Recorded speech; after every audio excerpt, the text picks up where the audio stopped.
who so dominated the early races, are up against it. Beaten by Benetton in Canada and Williams in Mexico, their opposition here in France is strengthened by a new Ferrari. And that new Ferrari works. Now, with the fashionable raised nose, it has enabled 5-time winner Alain Prost to get on the front row of the starting grid and his teammate Jean Alesi to claim 6th position, pushing the Ferrari to its limit. Jean very nearly harpooned Riccardo Patrese this morning and needs to settle down. There was excitement in the practice when Olivier Grilliard laid an oil slick which caused a lot of problems to drivers on the racing line. Ayrton Senna was one of them. At the end of his hot lap yesterday, he hit Grillard's oil and spun. He was lucky not to damage his McLaren, in which he starts 3rd, off the front row for the 3rd successive race. Here in France, it's Williams that's been making the running again. Nigel Mansell's yet to win this year, so how about Magny-Cours? Anything can happen, I think, just as proved again in Canada and Mexico. You know, you think everything's running good and then it stops, and in Mexico I was in big problems until halfway through, and then all of a sudden the car got going again. And I thought in Mexico my car was going to seize up, I wasn't going to finish the race. So anything can happen in our game, and it's really the more time you spend in it, the more one really gets surprised how often things can go right or wrong. Now, you've got 3 very competent people in front of you on the grid. I mean, how much of a problem is the Magny-Cours circuit? It's going to be a nightmare. It's going to be a nightmare because other than one place on the circuit, and then it's not going to be a safe overtaking manoeuvre. It's going to be down the straight from 300 k's into the hairpin, into the tight hairpin, and unless you get some sort of cooperation, there's going to be a few people hitting one another. For the 3rd race running, it's veteran Riccardo Patrese who's in pole position. He's very happy in a team which respects and likes him, and on a circuit where passing is very difficult, he should be hard to beat. It's a pole position that really counts more than maybe Mexico, because there you can have place where you can overtake. Here is much more difficult, so I hope to have a nice start. After 6 races, Ayrton Senna leads the World Championship by a commanding 24 points. But with only 4 points from the last 2 races, he's not out of sight. So, a Williams and a Ferrari head the grid. Senna and Mansell next for a spectacular start. Then Berger and Alesi, followed by the 2 Benettons. Gugelmin and Morbidelli an excellent 9th and 10th, with the 2 Ligiers of Comas and Boutsen 14th and 16th for their home race. Mark Blundell is 17th, Johnny Herbert is 20th, and Martin Brundle 24th.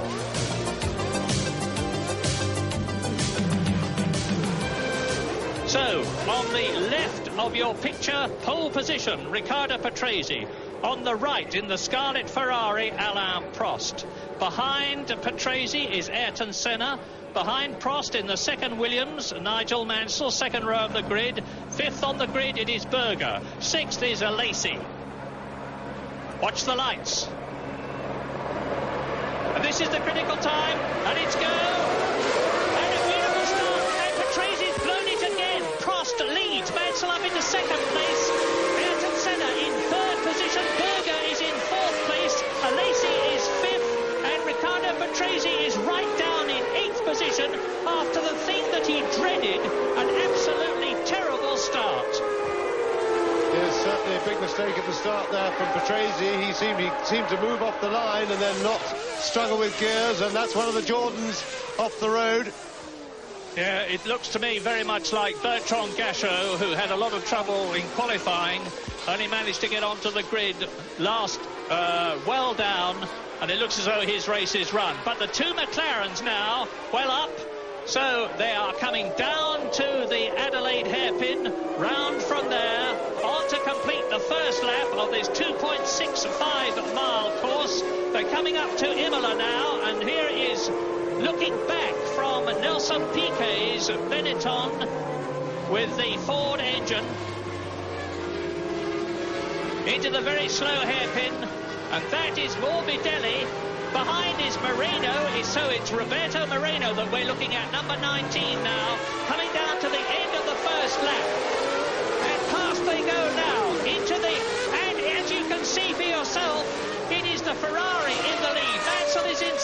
race. Ayrton Senna is in third position, and the Ferrari is absolutely streaking away. Yes, and Alain Prost really seems to have the bit between his teeth today. None of his normal tactics of taking a nice, easy start, having a good look, because he's charging away on the first lap, and Mansell's going to have to get his head down just to hold on. McLaren's third and fourth, and they really had a lot of trouble in the warm-up this morning. Lazy pressing the two McLarens. They were very slow, a lot of understeer, a lot of front tyre trouble. Riccardo Patrese is only in ninth position. He's coming towards you now. There are the two Benettons. Behind them is the Minardi Ferrari. And Prost is now 2.5 seconds ahead of Mansell, who is 6 seconds ahead of Senna, who has got Berger and Alesi right behind him. The battle, in fact, is for third place, not for first or second. Yes, that's right. And further down, Patrese is making no progress. Morbidelli has split the two Benettons. He's got past Moreno, and Patrese is pressing Moreno, but he's not making the sort of progress he's going to need to do in the early laps to start passing people if he's going to get on terms with the leaders and stand a chance of winning this race. It's an astounding lead that the first two have got at this stage of the race. They're 6 seconds ahead of Ayrton Senna, the man who so dominated the first 4 races of 1991, winning Phoenix, Brazil, San Marino and Monaco, although he had troubles in every race. Williams seemed to have overcome the semi-automatic gearbox problem that troubled them at the beginning of the season. Mansell is very happy with the car, and we'll be able to see soon now how the gap is. As now they go through and complete the lap, and here is the gap. Prost goes through in the lead. Mansell goes through in second place, 2.4 seconds still.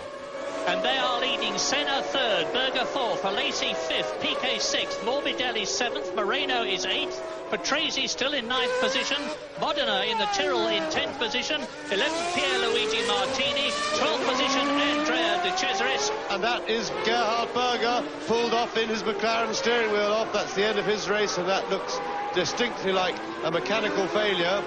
Remember, he had a huge engine blow-up early in the race in Mexico, and he's looking around the transmission area of the car. That would be gearbox or something in that area, maybe diff or a drive shaft, something like that. But anyway, the transmission of the car, that one would guess. Normally when the engine blows up, there's a bit of sort of smoke wisping around the place. That's a spin from the Jordan of Blacktron of Andrea De Cesaris. So, Berger, who failed to finish in Phoenix, Monaco, Canada and Mexico, has only finished twice this year, and it certainly isn't his season. Now, there is Pierluigi Martini being hit by Modena as Gugelmin goes through, followed by the Ligier. And we're going to be seeing more of this, I think, in this race, because it's a demonstration of how incredibly difficult it is to pass on this Nevers circuit at Magny-Cours. Yes, and I think to be fair to Modena, that was Pierluigi Martini very definitely hitting Modena and not the other way around. He was trying to pass him, locked his brakes, got the back all sideways, and the back got away from him, and he just bumped into Modena. And for the first time in 1991, Gianni Morbidelli, the young Italian, who incidentally is suffering very badly from a heavy dose of flu, is in the points. He is in 6th place in the Minardi Ferrari, chasing 5th place man Nelson Piquet, 4th Alesi, 3rd Ayrton Senna, Berger out of the race, Mansell in 2nd position. There is the leader, Alain Prost. So, Frenchman in the Ferrari leads here at Magny-Cours. And he is showing a clean pair of rear wheels to everybody, including Nigel Mansell, although Mansell can see them, which is more than the others can, as Prost goes through to complete his 9th lap. And we have news from Jonathan Palmer. And I'm in the pits with Gerhard Berger. Gerhard, that looked very disappointing indeed. Tell us what happened. Engine problem again. And you have any idea what sort of problem it was? No, I get a strange noise and then engine bar goes down and I stop the engine. It looked from the early stages that your choice of B tyres was looking strong. How did it feel compared to the season ahead? Good. I just settle everything because I change a lot of the setup, so I have to understand the car a little bit. But thank you very much, Gerhard Murray. Well, we were wondering what was happening to Riccardo Patrese. Now, here's a replay. Let's have a look. That's Morbidelli and Piquet.